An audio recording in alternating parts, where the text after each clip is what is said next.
আপনারা প্রশ্ন করার সুযোগ দিন। আমার নাম কে মহেশ, একটা কলেজে পলিটেকনিক ডিপার্টমেন্টের লেকচারার। আমি মুসলমানদের বিয়ে নিয়ে একটা প্রশ্ন করতে চাই। ইসলাম ধর্মে কেন একজন পুরুষকে একাধিক বিয়ের অনুমতি দেয়? ভাই প্রশ্ন করেছেন যে কোরআনে কেন বলা হচ্ছে যে একজন পুরুষ একাধিক বিয়ে করতে পারবেন। কোরআন হলো একমাত্র ধর্মীয় গ্রন্থ, পৃথিবীর একমাত্র বই যেটা বলছে মাত্র একটা বিয়ে করো। এই পৃথিবীর অন্য কোনো ধর্মগ্রন্থ বলে না, হোক সেটা রামায়ণ, মহাভারত, ভগবদ গীতা, বাইবেল, কোনো ধর্মগ্রন্থই বলে না একটাই বিয়ে করো, শুধুমাত্র কোরআন বাদে। পবিত্র কোরআনের সূরা নিসার ৩ নম্বর আয়াতে উল্লেখ করা আছে যে বিবাহ করো তোমাদের পছন্দ মতো 2, 3 অথবা 4 জনকে, তবে যদি সুবিচার করতে না পারো তবে একজনকেই। যদি সুবিচার করতে না পারেন তবে একজনকেই। তা না হলে যদি সুবিচার করতে পারেন, কোরআন একটা সীমারেখা দিয়ে দিয়েছে 2, 3 বা 4 জন, সর্বোচ্চ 4 জন, তার বেশি নয়।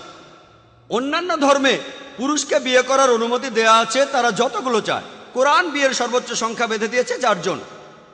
কারণ জানেন, আপনারা যদি এই ব্যাপারটা একটু ভালোভাবে দেখেন, এখানে বলা হয়েছে একই সময়ে সূরা নিসার 129 নম্বর আয়াতে উল্লেখ করা আছে স্ত্রীদের সাথে সমান ব্যবহার করা কঠিন। এটা কঠিন, তবে কোনো একজনের দিকে পুরোপুরি ঝুঁকিয়ে পড়িও না। একাধিক বিয়ে করার জন্য বেশি নেকি পাবেন না, বেশি দয়াও পাবেন না। কোনো হাদিসে বলা নেই একাধিক বিয়ে করলে বেশি নেকি পাবেন। তবে একটা হাদিসে আছে যদি বিয়ে করেন আপনার অর্ধেক দিন পূরণ হবে। একজন আমাকে প্রশ্ন করলো, তাহলে কি আমি 2টো বিয়ে করলে আমার সম্পূর্ণ দিন পূরণ হবে? না, বিয়ে করলে আপনি ব্যভিচারের হাত থেকে রক্ষা পাবেন, সেজন্য বিয়ে করা ফরজ। তবে একটা বিয়ে করেন বা 2টো বিয়ে করেন আপনার অর্ধেক দিনই পূরণ হবে। এখন কথা হলো ইসলাম ধর্ম কেন বহুবিবাহের অনুমতি দেয়? বহুবিবাহের অনুমতি যদি ভালো করে দেখেন, পুরুষ এবং নারীর অনুপাতটি মোটামুটি সমান। কিন্তু মানুষের শৈশবে দেখা যায় মেয়ে সন্তান অপেক্ষাকৃত শক্তিশালী। মেডিকেলি শিশু বিশেষজ্ঞকে জিজ্ঞেস করলেই পাবেন মেয়ে শিশুরা রোগ জীবাণুকে ছেলে শিশু চাইতে ভালোভাবে প্রতিরোধ করতে পারে। তাই মেয়ে সন্তানেরা বেশি বাঁচে ছেলে সন্তানের চেয়ে। মেয়ে শিশু চাইতে ছেলেরা বেশি মারা যায়, বড় হওয়ার পর অ্যাক্সিডেন্টে মারা যায়, ধূমপানে মারা যায়, যুদ্ধে মারা যায়।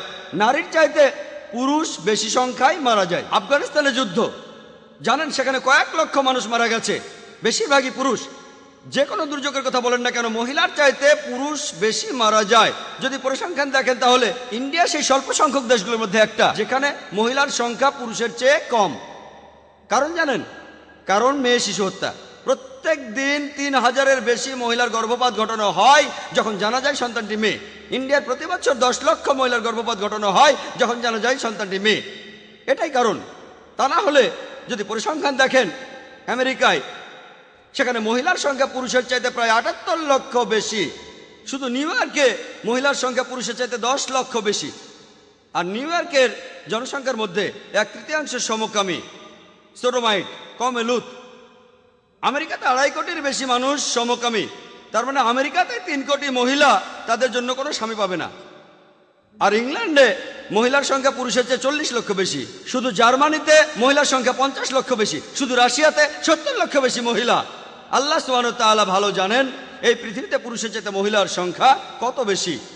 আমি আপনাদের প্রশ্ন করছি যে ধরুন আমার বোন বা আপনার বোন, ধরুন সে আমেরিকায় থাকে, আর সবাই এটা মেনে চলে যে প্রত্যেক পুরুষে একটা বিয়ে করবে। যদি আমেরিকার প্রত্যেক পুরুষ একটা করে বিয়ে করে, তারপরও সেখানে 78 লক্ষ মহিলা বেশি থাকবে। পাশাপাশি যারা সমকামী তারাও বিয়ে করবে না। এখানে আরো 2.5 থেকে 3 কোটি মহিলা তাদের জন্য কোনো স্বামী পাবে না। যদি আমার বোনও সেই দুর্ভাগা মহিলাদের একজন হয় যে বিয়ে করতে পারেনি বা বিয়ে করার কেউ নেই, তখন আমার বোন যেটা করতে পারে সেই পুরুষকে বিয়ে করতে পারে যার স্ত্রী আছে, অথবা হতে পারে জনগণের সম্পত্তি।